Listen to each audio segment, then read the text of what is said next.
বাংলাদেশের ভিতরে বৌদির চার মতন আর কোন জায়গায় দুধ চা পাওয়া যাবে না। আর বৌদি শুধু একটাই একটাই বৌদি একটাই দুধ চা বানায় বাংলাদেশের ভিতরে।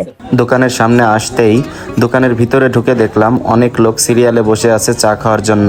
যশোর জেলার অভয়নগর থানা থেকে খুলনা ডুমুরিয়া চুকনগর মাঝামাঝি কাঁঠালতলা বাজার থেকে গিলাপদাহ বাজার এসে সেই ভাইরাল বৌদির দুধ চা খাচ্ছি।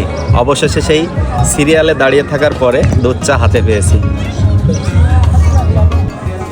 এই চায়ের দোকানের লোকেশনটা হচ্ছে চুকনগর ও ডুমুরিয়া বাজারের মাঝামাঝি একটি বাজার আছে। বাজারটার নাম হচ্ছে কাঁঠালতলা বাজার।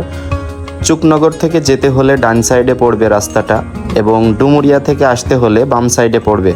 কাঁঠালতলা বাজার থেকে 8 কিলোমিটার সামনে গেলে একটি ছোট্ট লোহার ব্রিজ পড়বে। ব্রিজটি পার হয়ে একটি ইটের সলিংয়ের রাস্তা আছে। ওইখান থেকে 1 কিলোমিটার সামনে গেলেই কেউ বলে গোলাপদা বাজার, কেউ বলে গোলাপদা বাজার। সেই বাজারে এই দুধ চা পাওয়া যায়। আপনারা যারা এই চা খেতে আসবেন অবশ্যই বিকাল 4:30টার দিকে আসবেন, কারণ দোকান খোলার সময় হচ্ছে বিকাল 4:30টা থেকে 9টা পর্যন্ত খোলা থাকে। এবং এই চা খেতে আসার সময় রাস্তার মাঝে এই অপরূপ সৌন্দর্য উপভোগ করতে পারবেন।